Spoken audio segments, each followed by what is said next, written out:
कैसे हैं दोस्तों। एक ऐसे वीडियो में आपका स्वागत करते हैं जिसको जानना और समझना बहुत ज़रूरी है, क्योंकि आप जानते हैं कि ईरान और मेरे में इजराइल के बीच में युद्ध छिड़ा हुआ है, अमेरिका के बीच में युद्ध छिड़ा हुआ है और बहुत ज़्यादा तबाही मची हुई है।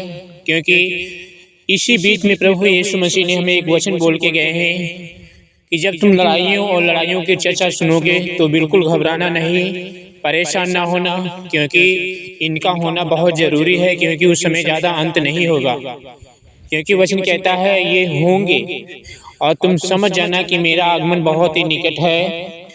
तो बहुत ज़्यादा मिसालें दागी जा रही हैं, युद्ध बंद ही नहीं हो रहा है। आप न्यूज़ देख सकते हैं, क्योंकि परमेश्वर हमसे इतना प्यार करते हैं कि अभी भी वो हमें मौका दे रहे हैं, अभी भी हमें वो चांस दे रहे हैं, वो मौका दे रहे हैं कि मेरे बच्चों, मेरे बेटे और बेटियों संभल जाओ, क्योंकि मेरा आगमन जो है ना बहुत ज़रूरी है और बहुत जल्द होने वाला है। क्योंकि जिस घड़ी के विषय तुम सोचते भी नहीं होंगे उसी घड़ी मैं आ जाऊंगा।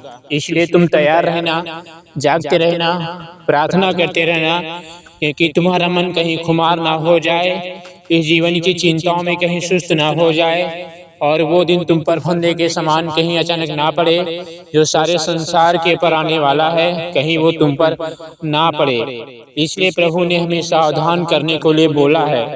मेरे मसीहानो, आज ऐसे कितने ना जाने लोग होंगे जो अपनी माँओं को, बहनों को, पिता को, भाइयों को, भौजाई को, रिश्तेदारों को, मामा, नानी, नाना को छोड़ा होगा, मरे होंगे, हमेशा के लिए बिछड़ गए होंगे, साथ छूट गया होगा और उनके परिवार वाले रो रहे होंगे और बॉडी जमीन पे पड़ी होगी या जला फूंक दी गई हो या बहा दी गई हो। लेकिन प्रभु का वचन कहता है जो मेन चीज़ है, आत्मा वो बॉडी से निकल चुकी है।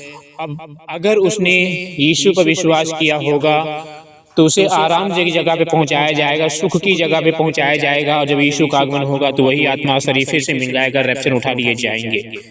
और अगर उसने मूर्ति पूजा की होगी, मरा हुआ व्यक्ति पाप किया होगा, तो सजा भुगत रही होगी, आत्मा जल रही होगी, तड़प रही हो जैसे धनवान एक बूंद पानी के लिए ही तरस रहा था और कह रहा था, हे पिता अब्राहम, कृपया करके दया कर दीजिए, कृपया करके हमें माफ़ कर दीजिए, हम पर अनुग्रह कीजिए, हमें एक बूंद पानी पिला दीजिए, क्योंकि हम जो ज्वाला में हैं वो तड़प रहे हैं, हमें माफ़ कर दीजिए।